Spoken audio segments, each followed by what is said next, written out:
이 시간 저희들에게 주신 하나님의 말씀은 사도행전 2장 42절로 47절 말씀입니다. 함께 봉독하심으로 하나님의 말씀을 받으십니다. 그들이 사도의 가르침을 받아 서로 교제하고 떡을 떼며 오로지 기도하기를 힘쓰니라.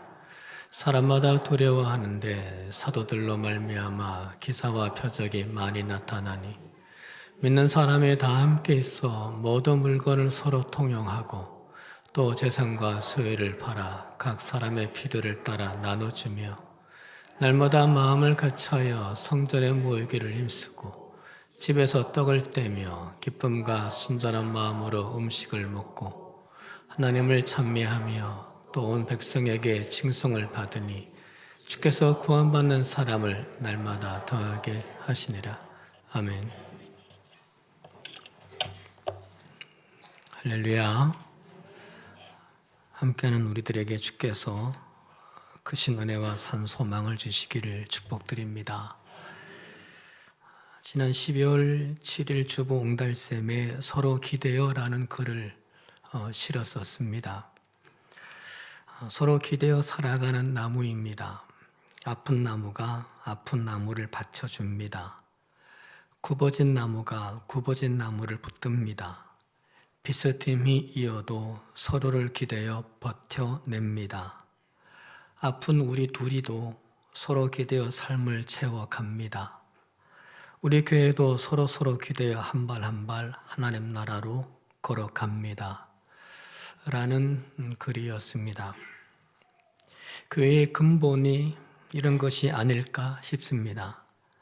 이것이 바로 예수 정신이요 복음의 핵심이지 않을까 싶습니다. 해서 주님께서 마가복음 12장 30절 31절에서 주 너의 하나님을 사랑하라.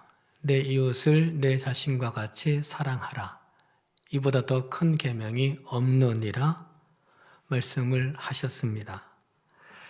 또한 사도 바울도 로마서 13장 8절 9절에서 남을 사랑하는 사람은 율법을 다 이룬 것입니다.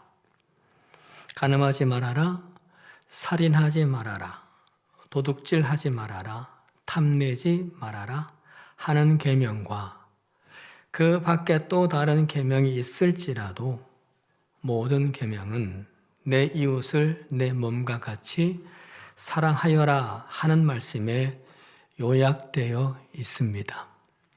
이렇게 말씀을 하셨죠. 그러니 이 예수 정신이 살아있다면 작은 교회라 해도 작지 않은 교회입니다. 반대로 이것이 사라졌다면 아무리 큰 교회여도 크지 않은 교회입니다. 해서 예수님도 자신의 이익만 챙기는 예루살렘 성전을 바라보고 이 성전을 헐라 내가 사흘 동안에 일으키리라 하셨습니다. 이렇게 예수 정신, 복음의 킥이 살아있는 공동체의 본이 되는 교회가 있습니다. 본문에 나오는 초대교회이죠. 120명의 갈릴리 사람들이 성령 체험을 했습니다. 그런데 유대인들이 이들을 보고 무시하며 비난도 합니다. 이때 베드로가 그들을 향해 설교를 했는데 그들이 찔림과 떨림을 받고 3,000명이 회개하고 세례를 받았습니다. 해서 자연스럽게 교회가 이루어졌습니다. 그 교회가 최초 초대교회였죠. 이 초대교회가 가장 먼저 한 일, 그리고 가장 힘쓴 일을 주목할 필요가 있겠습니다. 42절이죠. 그들이 사도의 가르침을 받아 서로 교제하고 떡을 떼며 오로지 기도하기를 힘쓰니라. 초대교회가 공동체를 이루고 나서 가장 먼저 한 것이 무엇이었습니까? 사도의 가르침을 받아였습니다. 갈릴리 사람들도 그리고 유대 사람들도 사도들의 가르침에 귀를 기울였고 거기에 몰두했습니다. 그렇게 가르침을 받고 나서 가장 먼저 실천한 것이 무엇이었습니까? 서로 사귀는 일과 빵을 떼는 일과 기도에 힘썼다고 기록하죠. 서로가 서로를 받쳐주는 일, 서로가 서로를 붙들어주는 일에 힘을 썼습니다. 서로 기대어 살아가며 버티게 해주는 일에 힘을 썼다고 성경은 말합니다. 사귀기 어려웠던 갈릴리의 비천한 사람들과 유대의 사람들이 서로의 벽을 헐었습니다. 한 식탁에 앉아 음식을 나눠 먹었습니다. 얼마 전까지만 해도 서로 비난받고 비난하던 자들이 서로 떡을 떼며 교제하는 일에 주저함이 없게 되었죠. 물론 여기에 기도도 빠지지 않았음을 기록에 남깁니다. 기적이었습니다. 이런 모습은 44절, 45절, 46절에 계속 기록되고 강조가 됩니다. 믿는 사람은 모두 함께 지내며 모든 것을 공동으로 소유하였다. 그들은 재산과 소유물을 팔아서 모든 사람에게 필요한 대로 나누어 주었다. 그리고 날마다 한 마음으로 성전에 열심히 모이고 집집이 돌아가면서 빵을 떼며 순전한 마음으로 기쁘게 음식을 먹고 모든 사람에게 집집이였습니다. 서로였습니다. 얼핏 하나님 나라를 엿보는 것 같지 않습니까? 이 땅에 이루어진 하나님 나라의 모습입니다. 성령을 받고 일어난 변화였습니다. 성령, 하나님의 영이죠. 그 영은 하나님의 마음입니다. 우리 안에 하나님의 마음이 들어오면, 성령이 들어오면, 하나님의 영, 하나님의 마음이 들어오면 서로를 배려하고 챙기게 되는 일이 먼저였고 가장 힘쓰게 되는 일이었습니다. 방언받는 거 아닙니다. 다른 은사들이 전혀 아닙니다. 성경은 분명히 얘기하고 있습니다. 우리에게 하나님의 마음을 받아들이면 서로를 받아들이게 되어 있는 겁니다. 그걸 계속 강조합니다. 성령 받고 나서 초대교회를 이루고 난 뒤에 일어난 변화들 말입니다. 43절에 보면 성령을 받고 나서 놀라운 일과 표징이 많이 일어났다고 기록도 하긴 합니다. 기적들이 일어났다고 하긴 합니다. 보통 우리가 얘기하는 일반적인 성령의 역사들이 일어난 거죠. 흔히 우리가 얘기하고 이해하는 그 역사들 말이죠. 하지만 43절 한 절에 짧게 기록할 뿐입니다. 나머지 전부는 서로 받아들이고 서로 받쳐주고 서로 배려하고 서로 섬겨주는 모습들을 기록할 뿐입니다. 마치 그것이 전부인 것처럼 참으로 아름다운 모습인 거죠. 해서 이런 생각합니다. 진짜 기적은 뭐냐? 진짜 기적은 딱딱한 돌이 떡이 되는 것이 아니라 돌 같은 우리 마음들이 부드럽게 풀려 이웃들을 사랑의 시선으로 바라보게 되는 것. 그것이 진짜 기적이지 않을까? 그것이 진짜 성령의 역사이지 않을까 싶습니다. 문제는 우리들이죠. 우리도 이렇게 해야 한다는 거죠. 초대교회의 아름다움을 분석만 하거나 초대교회가 이랬다 저랬다 얘기만 하거나 초대교회의 아름다운 그 모습을 노래만 하는 것이 아니라 그런 삶을 위해 그런 교회를 위해 한 걸음 한 걸음 우리가 내딛어야 한다는 겁니다. 한다름에 한꺼번에 그렇게 될 수는 없다 해도 서로를 향해 한 걸음씩 다가서야 한다는 겁니다. 해서 내가 다니는 교회, 내가 속한 신앙 공동체가 또 누군가에게 아름다운 교회로 보여져야 하겠죠. 우리 교회가 그렇게 되어야 되겠죠. 이런 교회들이 이 땅에 많아져야 하겠죠. 그리 될 수 있기를 간절히 소망합니다. 그런데 사실 우리는 경계선을 긋는데 명수입니다. 어린 시절 책상에 칼로 금을 긋기 시작한 때부터 우리의 금 긋기는 계속 시작이 되었고 그 금 긋기가 계속되고 있습니다. 내 편, 네 편을 아주 쉽게 잘 가릅니다. 셋만 모여도 네 편, 내 편이 갈라집니다. 나이가 들면서 그 경계선은 더 많아지는 것 같습니다. 지역의 경계선, 학벌과 직업의 경계선, 연봉의 경계선으로 나타납니다. 그 외에도 눈에 보이지 않는 경계선들이 참 많습니다. 무엇보다 가장 큰 경계선은 무관심의 경계선이지 않을까 싶습니다. 한 교회에 있으면서도 서로를 알려고 노력하지 않습니다. 직접으로 연관이 없으면 관심이 없습니다. 서로에게 연루되기를 꺼립니다. 가까이 사귐으로 인해서 약이 될 불편함이 싫기 때문일 겁니다. 이해는 충분히 갑니다. 그럴 수 있습니다. 그러나 아쉬움이 있을 때가 있습니다. 성도가 개업을 하면 한 번쯤은 축하를 하거나 이용을 했으면 합니다.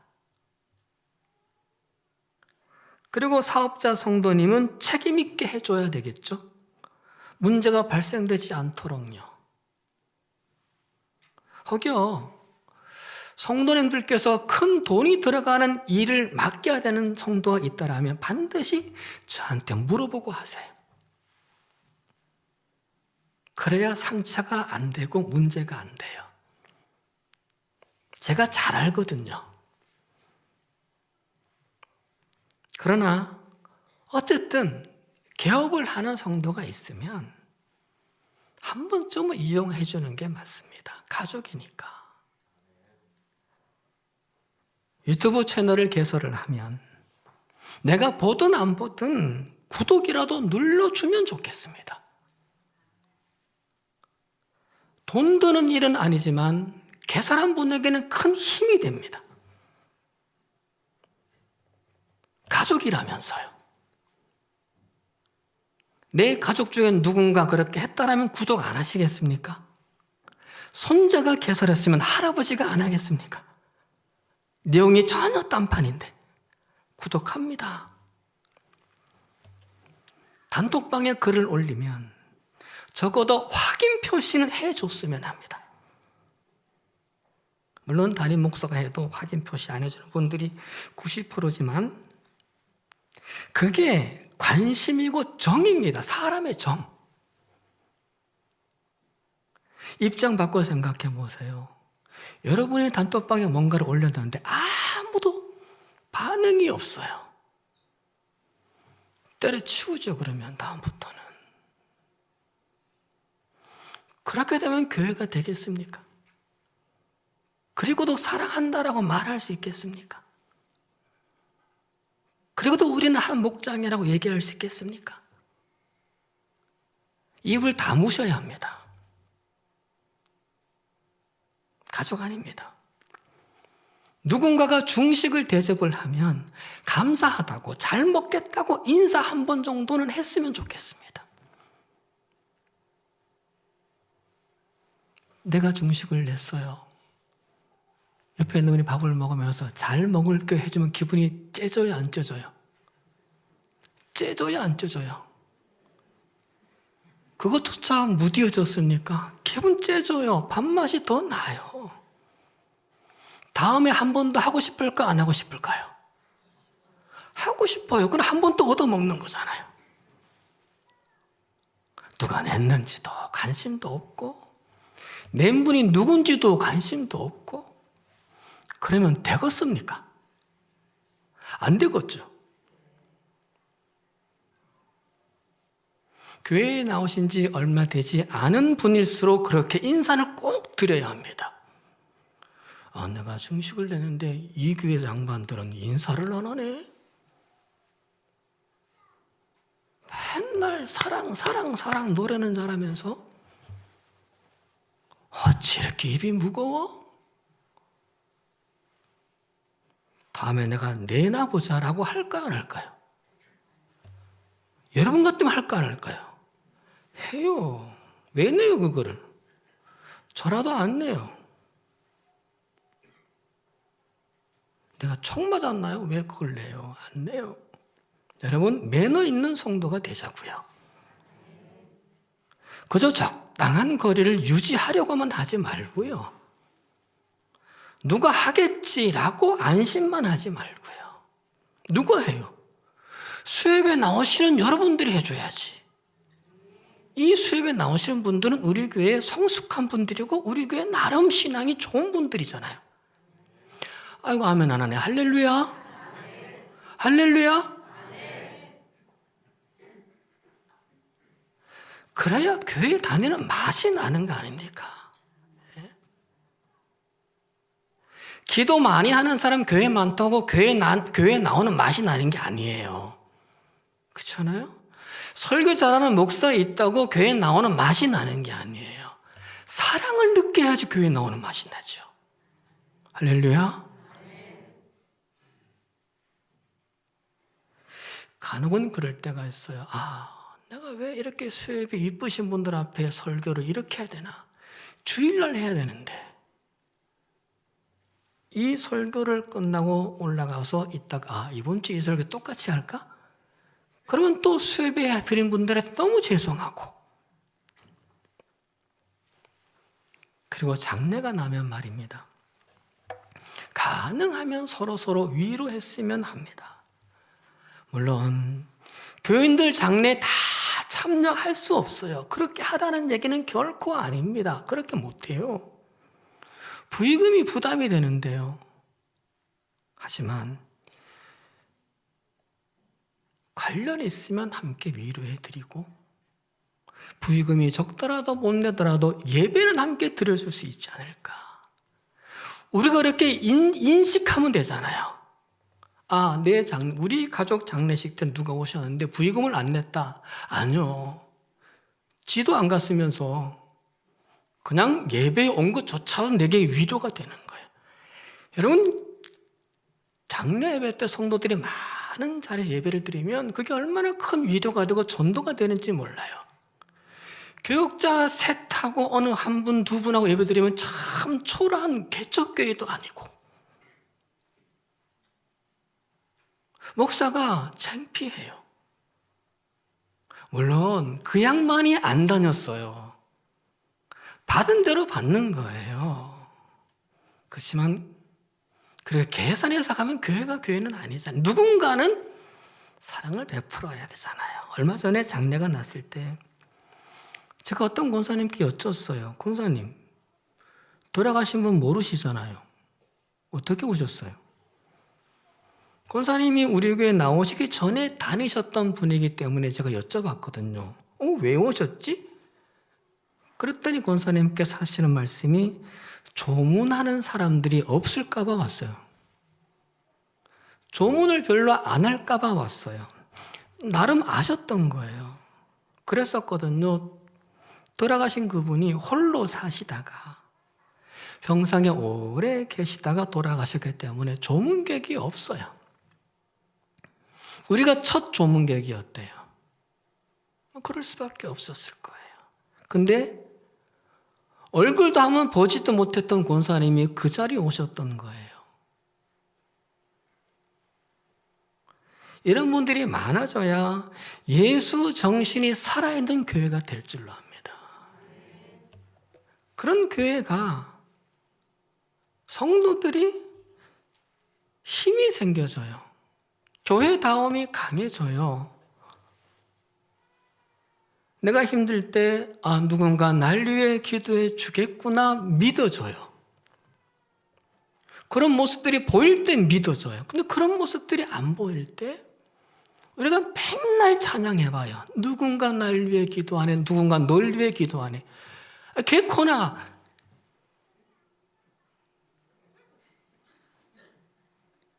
평소에 그런 모습이 보이지 않는데 누군가 널 위해 기도하네. 이거는 그냥 소리예요. 노랫가락이에요.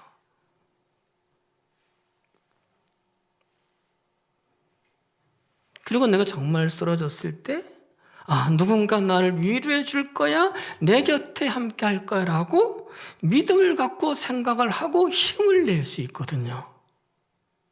그렇지 않으세요? 자, 여러분 혼내는 게 아니에요. 여러분 할렐루야. 혼내는 거 결코 아니에요. 좋은 게 만들어 보자는 거예요. 네. 그렇다고 목사가 부의금을 2만 원으로 정합시다. 온 교회가 매번마다. 그러면 많이 참석할 수 있겠는데 그건 또 아니잖아요. 그렇잖아요? 부의금을 10,000원으로 정합시다. 결혼식 10,000원으로 정합시다. 그럼 결혼식 안 가야 돼요. 밥값이 얼마인데? 못 가요. 다 그냥 계좌로 이체하는 게 훨씬 더 그분을 위하는 거예요. 사실 결혼식은 안 가고 계좌 이체가 좋아요. 장례식은 꼭 가야 돼요. 장례식 밥은 안 비싸요. 그렇지 않나요?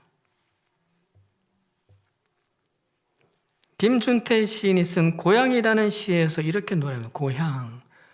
고향에선 눈 감고 뛰어도 자빠지거나 넘어질 땐 흙과 풀이 안아준다. 우리 성도들이 흙이 되어주고 풀이 되어줘야죠. 눈 감고 자빠지는 사람이 왜 없겠습니까, 교회에? 눈 뜨고도 자빠지는 성도가 왜 없겠습니까? 하나 서로를 안아주는 흙이 되고 풀이 되어야 할 때 우리 교회가 고향이 되지 않겠습니까? 저는 예수를 믿는 사람은 반드시 누군가의 기댈 언덕이 되어 주어야 한다고 생각합니다. 예수께서 수고하고 무거운 짐진 자들아 다 내게로 오라 그랬어요. 지친 마음이 기댈 언덕이었고 쉼터가 예수님이었어요. 특별히 풀꽃처럼 그리고 들풀처럼 짓밟히고 천대받고 찢겨지고 상처투성이가 된 채 살아가는 사람들의 기댈 언덕이 예수님이셨어요. 예수님 곁에서는 누구의 눈치를 살피지 않아도 되었고 마음껏 웃고 떠들고 즐길 수 있었어요. 그러게 예수를 믿고 예수의 마음이 들어가는 사람은 누군가의 기댈 언덕이 되고 누군가의 기댈 쉼터가 되는 것이 마땅합니다. 예수를 따르며 예수를 잘 믿는 사람은 누군가의 기댈 언덕이 되는 것이 당연합니다. 생각해 보세요.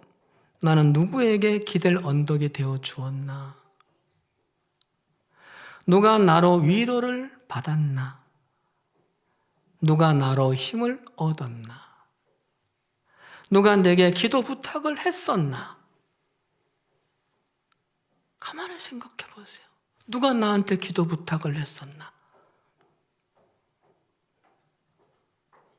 누굴 위해 또한 기도했었나? 누구에게 내 마음을 내어줬었나? 누구에게 내 것을 한 숟가락이라도 내어줬었나? 그리고 지금은 어떤가? 물론 삶이 어렵고 힘들면 이런 예수님의 마음을 잃기가 쉬워요. 먹고 살기 바빠 미처 남을 돌볼 여유가 없거든요. 여유가 없어요. 나부터 살고 봐야 하잖아요. 그렇기 때문에 그렇게 되기가 쉬워요. 그러나 그렇다 하더라도 어차피 다 비스듬히 우리는 똑바로 서 있는 자 아무도 없어요. 다 기울어져 있어요. 저도 여러분도 기울어져 있어요. 이렇게. 어차피 그런 거 서로서로 기대자고요. 서로서로 기댈 언덕이 되어주자고요. 그렇게 되는 일에 우리가 좀만 더 관심을 갖고 신경을 쓰자는 겁니다.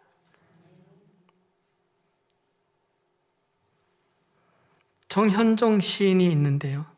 철학자이면서도 교수였던 분인데 이분이 쓴 시 중에 비스듬히라는 시를 좋아합니다. 이런 시예요. 생명은 그래요. 어디 기대지 않으면 살아갈 수 있나요? 공기에 기대고 서 있는 나무들 좀 보세요.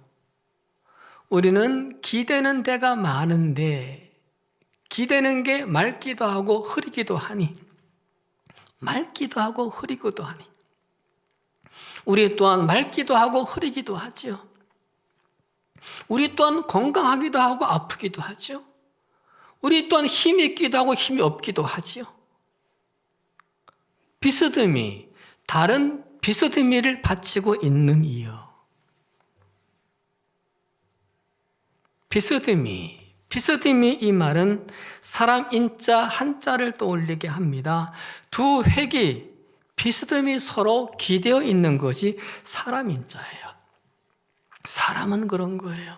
성도는 더욱 그런 거예요. 태초의 인간 아담과 하와가 돕는 배필이었던 것처럼요. 서로가 서로에게 기대어 살아가야 하는 것이 인간의 숙명이었어요. 태초부터 비스듬히 이렇게 기대어 사는 게 우리 에덴의 삶이요. 이것이 우리 인간의 숙명이에요.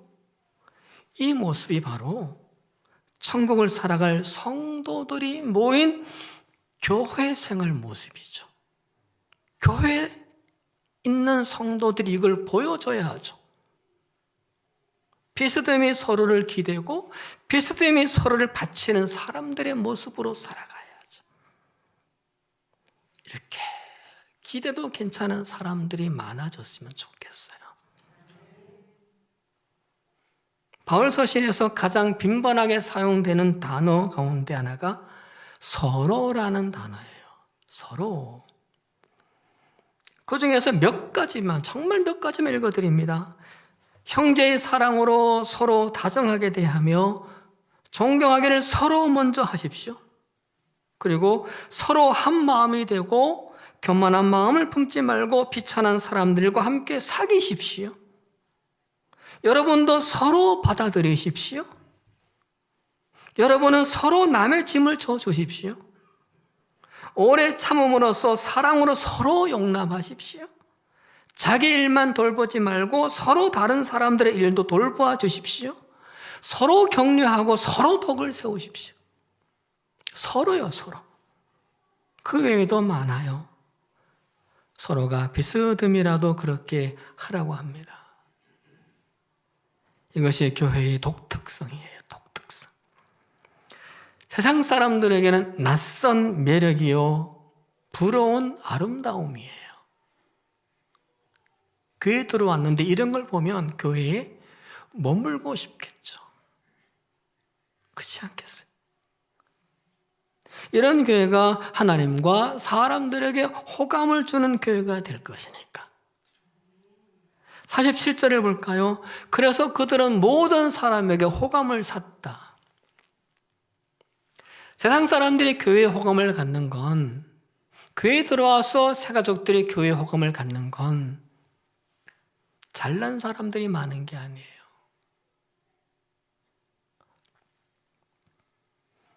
설교가 뭐 탁월해서 그것도 아니에요.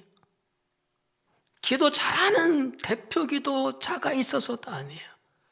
찬양을 정말 멋지게 한다, 그것만도 아니에요. 가장 중요한 건 뭐냐 하면 사랑이에요, 사랑. 야, 여긴 다르다. 야, 여긴 따뜻하다. 여긴 내가 들어 놓아도 되겠다. 이거 말입니다. 이 기대려고 하는데 저리가 이러면 안 되고. 그래서 그들은 모든 사람에게서 호감을 샀다. 주님께서는 구원받는 사람을 날마다 더하여 주셨다.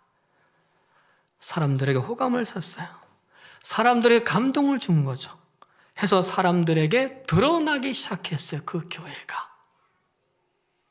그리고 하나님은 그런 교회에 구원받는 사람을 날마다 더 보내주셨대요. 우리 교회가 그런 교회가 되기를 간절히 바랍니다. 옆에 기댈 수 있는 분 한번 기대해 보실래요? 혼자 있는 분, 앉아 있는 분들이 많으시네요. 네. 우리 서로 기대며 살아갑시다.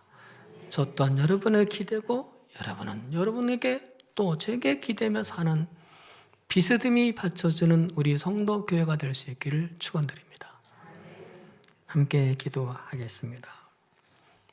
말씀 생각하시면서 하나님, 내가 비스듬히 살아가는 인생입니다. 기우뚱해진 인생입니다. 기울어져 있습니다. 하나님, 그러나 우리가 이 교회 안에서 예수 정신을 발휘하길 원합니다. 예수의 영이 내 안에 있고 예수의 마음이 내게 있으니 예수님처럼 받쳐주고 붙들어주는 그런 우리가 되길 원합니다. 해서 사람들에게 호감을 사는 교회, 해서 하나님이 구원받는 수를 더해주는 교회, 그런 교회 되게 해달라고 함께 한 마음으로 기도하십니다. 기도하겠습니다. 사랑의 아버지 하나님, 감사드립니다.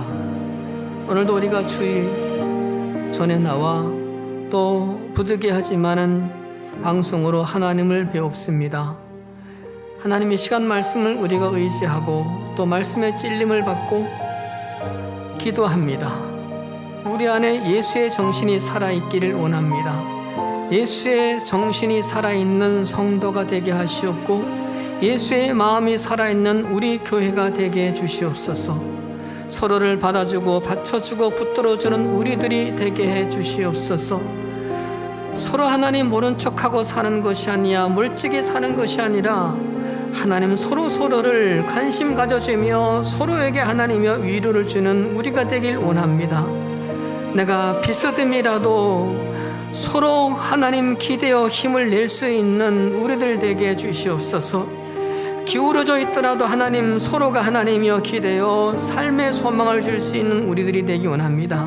기댈 언덕이 되어주는 우리들, 기댈 품이 되어주는 우리들이 되게 하여 주시옵고 누워있을 하나님이여 또한 고향 같은 그런 우리들이 되게 해주시옵소서. 서로를 배려하고 서로를 챙겨주는 우리들이 되기 원합니다. 내게 있는 것이 지극히 적을지라도 내 것을 한 숟가락이라도 하나님이 펴줄 수 있는 우리가 되기 원합니다. 내 마음을, 내 시간을, 내게 있는 것들을 하나님이 퍼주는 우리가 되어 나로 인하여 하나님 힘을 내며 위로받으며 소망 얻는 사람들이 많아지게 주옵소서. 예수만 바라보라고 하나님만 바라보라고 말만 하지 말고 하나님, 우리가 그 예수의 마음을 보여주고 하나님의 마음을 보여줄 수 있는 삶을 살아내게 해주시옵소서. 경계선을 지우고 서로를 안아주는 교회가 되기 원합니다. 서로에게 관심을 가지고 돕는 성도들이 되기 원합니다. 하나님에서 사람들에게 호감을 사는 우리 교회가 되게 주옵소서. 하여 하나님께서 구원받는 성도를 더해주는 교회가 되게 해주시옵소서. 아픈 사람들, 힘든 가정들, 직장에서 어려움을 겪는 성도들, 경제적인 어려움이 있는 분들, 자녀들에게 하나님이여 힘든 일이 있는 분들, 사람의 관계로 낙심 중에 있는 분들, 하나님 모두를 하나님 이 시간 당신께 맡깁니다. 또한 하나님 그분들 내가 할 수 있는 대로 하나님 위로를 줄 수 있는 무언가를 내가 할 수 있길 원합니다. 그런 우리가 되게 해주시옵소서. 가만히 하나님의 내가 가만히만 있는 것이 아니라 내 안에 예수의 영이 있으니, 하나님의 영이 있으니, 성령이 있으니, 예수의 마음과 예수의 정신이 있으니 그 마음으로 서로를 다가설 수 있게 하시고 그런 우리에게 힘을 주신 하나님의 도우심으로 우리가 서로 하나님의 기대어 먼 훗날 하나님 나라까지 한 발짝 한 발짝 함께 걸어갈 수 있도록 하나님이여 도와주옵소서. 하나님 우리 교회 안에 하나님이여 내게 기도 부탁을 하는 사람들이 많아지게 주옵소서. 우리 목장에서 하나님이여 우리 여전도에서 남성교회에서 우리 봉사하는 그 자리에서, 내가 섬기는 그 자리 단체에서, 그 공동체에서 하나님이여, 나로 인하여 위로를 받는 사람들이 많아지게 하시고, 나로 인하여 힘을 얻는 사람들이 생겨지게 하시고, 하나님, 그라의 먼 훗날 우리가 하나님의 칭찬을 들을 수 있기를 원합니다. 너로 인하여 내 자녀가 살았다고, 너로 인하여 내 자녀가 힘을 냈다고, 너로 인하여 내 자녀가 용기를 얻었다고, 너로 인하여 내 자녀가 다시 삶의 희망을 가지고 살았다고, 나로 인하여 믿음의 길을 걷게 되었다고, 너로 인하여 하나님의 자녀들이 삶으로 섰다고, 이렇게 우리가 칭찬 들을 수 있는 믿음의 성도는 되도록 하나님의 주장하여 주시옵소서. 예수 그리스도 이름으로 기도를 드리오며 이어서 우리 가정을 위해, 여러분의 자신을 위해 함께 기도합니다. 기도하겠습니다. 하나님, 간절히 기도합니다. 이 시간 우리 자신을 위하여, 우리 가정을 위하여 기도합니다. 하나님, 그저 불쌍히 여겨 주시옵소서. 하나님, 우리를 하나님 긍휼히 여겨 주옵소서. 이 시간 예배 나온 성도님들, 예배드리는 성도님들을 축복합니다. 주님의 이름으로 축복합니다. 하나님의 권능으로 축복합니다. 하나님, 이들을 축복해 주옵소서. 이들의 삶을 하나님이여 이끌어 주옵소서. 이들의 가정을 하나님께서 책임져 주옵소서. 이들의 믿음을 온전하게 세워 주시옵소서. 이들의 가정에 하나님의 기쁨을 주시옵소서. 이들의 가정을 치유하여 주시옵소서. 이들의 가정에 건강을 주시옵소서. 물질을 하나님이 허락하여 주시옵소서. 길을 열어 주시옵소서. 날마다 웃음과 기쁨이 있게 하여 주시옵소서. 항상 주 안에서 천국을 이루며 살아가도록 하나님이 도와주옵소서. 아버지와 날마다 불안 가운데, 눈물 가운데, 아픔 가운데 살아가는 가정들을 하나님이 한 가정 한 가정마다, 한 가족 한 가족마다 하나님이 도와주시옵소서.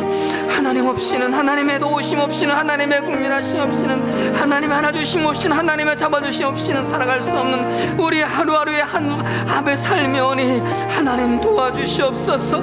하나님 부디 도와주시옵소서. 우리가 절망되지 않도록, 포기되지 않도록 아버지 하나님 역사하여 주옵소서. 이 시간 수혜를 드리는 성도님들을 더욱더 하나님이여 잡아주옵소서. 더욱더 하나님이여 안아주시고 품에 꼭 당겨주시옵소서. 이들의 발걸음을 하나님이여 강하게 하여 주시옵소서. 이들의 삶을 하나님이여 도와주시옵소서. 문제를 풀어주옵소서. 시련을 하나님이 저는 제거하여 주시옵소서. 아픔을 하나님이여 치료하여 주시옵소서. 오 하나님 아버지, 하나님 아버지, 당신께 모든 것을 맡겨오니 하나님, 당신께서 이루시며 당신께서 역사하여 주셔서 이 수혜를 드리는 모든 분들이 주 안에서 하나님이여 소망과 기쁨을 얻게 하여 주시옵소서. 예수 그리스도 이름으로 기도드리옵나이다. 아멘.